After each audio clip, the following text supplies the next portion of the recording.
Hi viewers, welcome to our channel. Mohan Babu గారి ఇంట్లో దొంగతనం జరిగింది అని ఒక వార్త వైరల్ అవుతుంది. సో వైరల్ అవుతున్న వార్తల గురించి డిస్కస్ చేయడానికి ప్రజెంట్ మనతో పాటు జర్నలిస్ట్ చరణ్ పరిమి గారు ఉన్నారు. వారితో ఒకసారి మాట్లాడదాం. అన్న హాయ్ అన్న. హాయ్. సో అన్న, మోహన్ బాబు గారి ఇంట్లో దొంగతనం జరిగింది, 10 లక్షలు తీసుకెళ్లిపోయారు దొంగ అని చెప్పేసి ఒక వార్తలు అయితే వైరల్ అవుతున్నాయి. మరి ఎవరు ఆ దొంగ, ఇప్పుడు పట్టుకున్నారా లేదా, ఏం జరిగిందన్న అసలు? మోహన్ బాబు గారి ఇంట్లో రాత్రే ఒక దొంగతనం అయితే జరిగింది. ఆయన పని మనిషే, వాళ్ళ దగ్గర ఉన్న పని మనిషే దొంగతనం చేసి పారిపోయాడు అనమాట. అయితే అసలు ఈ దొంగతనం అతను ఎందుకు చేశాడు, మోహన్ బాబు గారికి సంబంధించి ఈ మధ్య కాలంలో కొన్ని రకాల నెగిటివ్ వార్తలే ఎక్కువగా పాపులర్ అయ్యాయి. సో ఎందుకంటే ఆయన గొప్ప నటుడుగా ఎంతో పేరున్న వ్యక్తి, విద్యా సంస్థలు నడిపిస్తున్న వ్యక్తి, ఏ విధంగా చూసినా ఆయనకు మంచి పేరుంది. సో వాళ్ళ ఇంట్లో ఒక పని మనిషి ఈ విధంగా దొంగతనం చేసిపోవడం అనేది కొద్దిగా సెన్సేషన్ అయింది.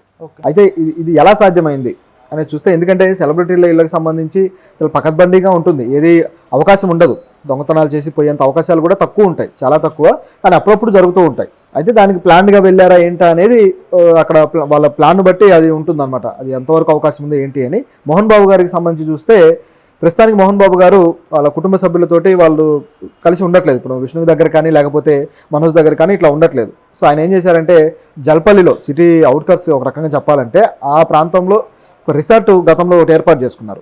ఆ రిసార్ట్ని ఆయన హౌస్ లాగా మార్చేసుకొని మొత్తానికి అక్కడ ఉంటున్నారు.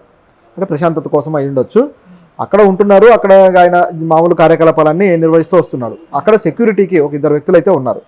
అందులో ఒక 3 నెలల క్రితం కొత్తగా వచ్చిన ఒక వ్యక్తి గణేష్ అనే వ్యక్తి. అయితే వీళ్ళు ఇప్పటిదాకా బాగానే ఉన్నారు, నమ్మకంగా ఆయన చెప్పిన ప్రతి పని చేసుకుంటూ కరెక్ట్గానే నడిపిస్తూ వచ్చారు. అయితే ఏమైందంటే, ఈ బిజినెస్ నిమిత్తం, మోహన్ బాబు గారికి బిజినెస్ నిమిత్తం కొంత అమౌంట్ ఆయన దగ్గరికి వస్తూ ఉంటుంది. సో ఆ క్రమంలో అది సెక్యూరిటీ వాళ్ళ దగ్గరికి వచ్చి హ్యాండ్ ఓవర్ చేసినప్పుడు వాళ్ళు ఎవ్రీడే నైట్ ఆయన దగ్గరికి తీసుకెళ్ళి హ్యాండ్ ఓవర్ చేసి దానికి సంబంధించి లెక్కలు చెప్పి రావడం అనేది వాళ్ళకున్న పద్ధతి.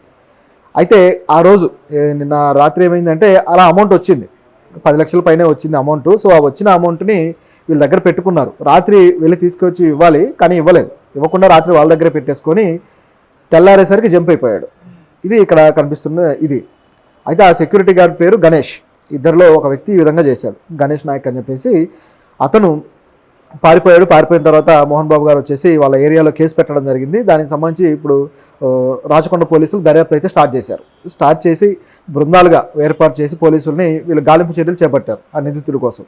సో వాళ్ళు గాలింపు చర్యలు చేపడుతున్న క్రమంలో ఫోన్ కావచ్చు ఇది ట్రేస్ చేస్తే చివరికి అతను తిరుపతి వెళ్తున్నట్టుగా అర్థమైతే వీళ్ళు అతని తిరుపతి రూట్లో ట్రేస్ చేయడం జరిగింది. మొత్తానికి తిరుపతి చేరుకునే లోపే పట్టుకున్నారు, తిరుపతి అవుట్కట్స్లోనే పట్టుకున్నారు. సో పట్టుకొని మళ్ళీ ఇప్పుడు అతన్ని తీసుకొచ్చే ప్రయత్నంలో ఉన్నారు. అయితే ఈ లోపే అతని దగ్గర ఉన్న డబ్బులు మొత్తాన్ని అతను కల్లాస్ చేసేసాడు.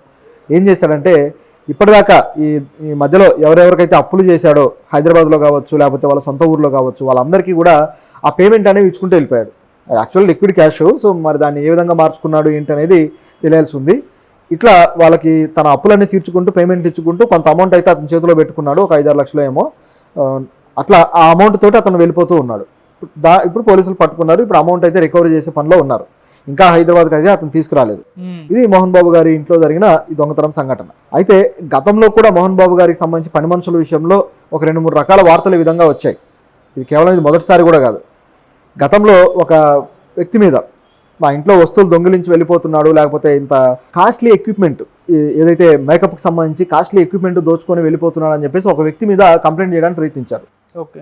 ఆ వ్యక్తి తిరిగి వాళ్ళ మీద నన్ను కులపరమైన దూషణలు చేశారు అని చెప్పేసి తిరిగి కంప్లైంట్ కూడా చేశాడు. ఆ వ్యక్తి పేరు ఇప్పుడు గుర్తులేదు. జరిగి దాదాపు 2 years పైన అయింది. అట్లా కులపరమైన దూషణలు చేశారు. ఎందుకంటే ఆయన దగ్గర హెయిర్ డ్రెస్సర్, విష్ణు గారి దగ్గర హెయిర్ డ్రెస్సర్ అతని మీద మోహన్ బాబు గారు ఇట్లా మాట్లాడడం, కొద్దిగా అనుచితంగా మాట్లాడారు, కులం పేరు తీసి అని చెప్పేసి అతను కొద్దిగా హర్ట్ అయిపోయి అతను కేసు పెట్టడం ఇవన్నీ జరిగి తర్వాత కుల సంఘాలు కూడా రోడ్డు మీదకి వచ్చి పెద్ద ఇది చేశాయి. సో ఇలా కొన్నిసార్లు పని మనుషుల మీద మనం ప్రవర్తించే తీరు కూడా మనకు రివర్స్ కొడుతుంది. ఆ విధంగా ఆయనకి ఆల్రెడీ అటువంటి మచ్చ అయితే ఒకటి పడింది గతంలోనే. సో దానికి ఇప్పుడు ఇది మళ్ళీ కొద్దిగా యాడ్ అయింది అనుకోవాలి. అయితే ఇక్కడ మోహన్ బాబు గారి పొరపాటు ఏమీ లేదు. నిజానికి ఆయన చేసిన పొరపాటు ఏముందంటే వాళ్ళని నమ్మడమే. ఎందుకంటే తన దగ్గర ఎంతో కాలంగా నమ్మకంగా పనిచేస్తున్న వాళ్ళ మీద అటువంటి నమ్మకం ఉంటుంది. కానీ ఇక్కడ నమ్మకాన్ని వమ్ము చేస్తూ ఈ విధంగా చేసిన యదో పని అనమాట ఇది. సో ఈ వ్యక్తులని తప్పు పట్టాలి. నిజానికి అతను 3 నెలల క్రితమే జాయిన్ అయ్యాడంటే అతను పెద్ద ఇది కూడా లేదు, ఆ కుటుంబంతో కానీ వాళ్ళతో కానీ పెద్ద ర్యాపో కూడా లేని వ్యక్తి కాబట్టి. అని గమనించి చూస్తే ఏమర్థమవుతుందంటే, ఇతను ఏదైనా ప్లాన్తో వచ్చాడా ఇక్కడికి, ఎందుకంటే పెద్దవాళ్ళ ఇళ్లలో మన అవకాశం ఉంటుంది కాబట్టి దొంగతనం చేసి ఛాన్స్ పట్టుకుందామని చెప్పి వచ్చాడా అనేది అయితే ఖచ్చితంగా డౌట్ రావాలి. ఓకే. సో అటువంటి డౌట్ ఏదైనా ఉండాలి. మొత్తానికి దొరికితే తప్ప అతని ఇంటెన్షన్ ఏంటి అనేది తెలియదు. అని అసలు మోహన్ బాబు గారు దూరంగా అంత ఒంటరిగా ఎందుకు ఉంటున్నారు? దానికి కారణాలు ఏమన్నా ఉన్నాయంటారా? ఆయన నిజానికి కొద్ది కాలంగా కుటుంబ విషయంలో కొద్దిగా మనస్తాపంతో ఉన్నాడు. అది అందరికీ కొద్దిగా తెలుసు కానీ బయట పడట్లేదు ఎవరు కూడా. ఎందుకంటే ఎప్పుడైతే మోహన్ బాబు గారి, మీరు గతంలో కూడా చూశారు, మోహన్ బాబు గారి కుటుంబంలో కొద్దిగా లోకలు అన్నదమ్ముల మధ్య వైరాలు అది ఇది అని చెప్పేసి మంచు మనోజ్ అసిస్టెంట్ల మీద విష్ణు చేసుకోవడం ఇవన్నీ కూడా వైరల్ అయ్యాయి. సో వీటి క్రమంలోనే ఆయన ఇవన్నీ చూసి మనస్తాపం చెంది దూరంగా ఉన్నాడు అనుకోవాలి. నిజానికి ఆయన శంషాబాద్ దగ్గర కూడా ఇలా మంచు విష్ణుతో కలిసి ఉండేవాడు గతంలో.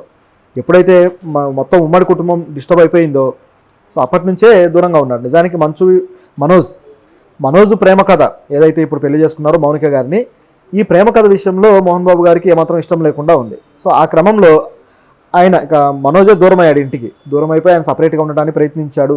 ఇవన్నీ చూసిన తర్వాత సరే ఎవరి ఆస్తులు వాళ్ళు తీసుకొని మీరు సుఖంగా ఉండండి అని చెప్పేసి ఒక తండ్రిగా ఆయన ఒక డెసిషన్కి వచ్చేసాడు. ఎందుకంటే అన్నదమ్ముల మధ్య కూడా ఈ విషయంలో సరైన సఖ్యత లేకపోవడం, దాంతో ఇక ఇలా కరెక్ట్ కాదు, ఎవరి జీవితాలు వాళ్ళు సాగిస్తే బాగుంటుందని ఎవరి ఈ ఆస్తులు వాళ్ళకి ఇచ్చేశాడు. ఆ తర్వాతనే మంచు మనోజ్ గారి పెళ్లి కూడా మోహన్ బాబు గారి ఆధ్వర్యంలో నిర్వహించలేదు, విష్ణు ఆధ్వర్యంలో నిర్వహించాల. అది ఆయన సిస్టర్ లక్ష్మి గారు బాధ్యత తీసుకొని నిర్వహించారు ఆ పెళ్లి కూడా. దానికి వీళ్ళు మామూలు అతిథుల్లాగే హాజరయ్యారు మనం చూస్తే. దీని తర్వాత కూడా మోహన్ బాబు గారు మళ్ళీ తను ఎక్కడైతే నివాసం ఉంటున్నారో అక్కడికి వెళ్ళిపోయారు ఈ శంషాబాద్ దగ్గర. ఆ తర్వాత ఇప్పుడు మళ్ళీ ఈ వివాదాలు అనేవి ఇంకా పెరిగాయి, ఇంకా గ్యాప్ అనేది పెరిగింది అనేది ఇప్పుడు కనిపిస్తున్నది. బహుశా మంచు విష్ణు కూడా ఇప్పుడు పొలిటికల్ ఇష్యూస్లోను అలాగే మా ఇష్యూస్లోను వీటిల్లో చాలా యాక్టివ్గా ఉండి కొద్దిగా ఇబ్బంది పడుతూ ఉన్నాడు నిజం చెప్పాలంటే. కన్నప్ప సినిమాకి సంబంధించిన ట్రోల్స్ కావచ్చు ఇవన్నీ కూడా.